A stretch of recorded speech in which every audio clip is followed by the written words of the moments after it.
the first day of kindergarten, I was crying my eyes out after class. My mom had overlooked informing me that after school she wouldn't be picking me up, I'd be going to daycare.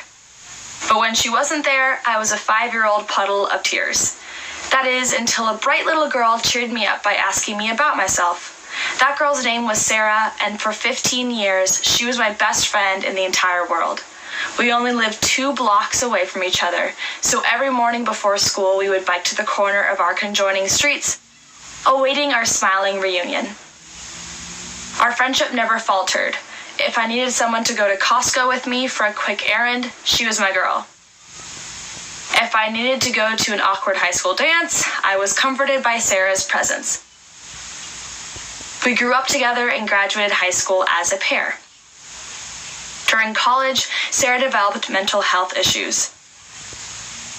Her sophomore year was a lonely time for her. Depression and anxiety overwhelmed her, and she came home from winter break seeking treatment. For the next 5 months, she was really suffering. I did my absolute best to support her via text, calls, and FaceTime, encouraging her to give it her all to get better.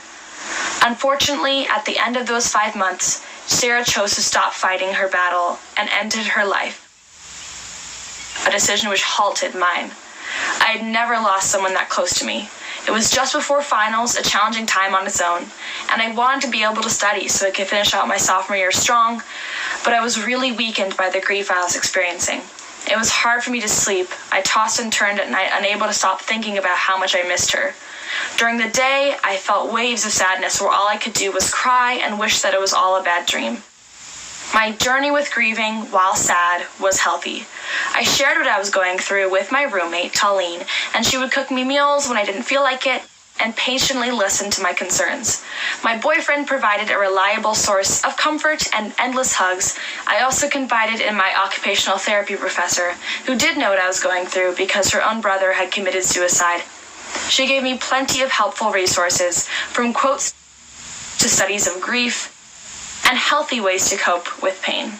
She also wisely said that while I will always have a hole in my heart for Sarah, the wound around that hole that is so tender right now will heal as I find closure.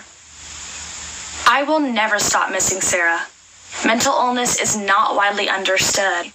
You are allowed to feel pain and, like Sarah, to be tired of fighting mental illness, but you are not allowed to give up. We are all the authors of our lives, and instead of ending your sentence with a period, choose to do so with a semicolon. Breathe, pause, regroup, and then seize another day. You've gotten through every day before this, and you will get through the next.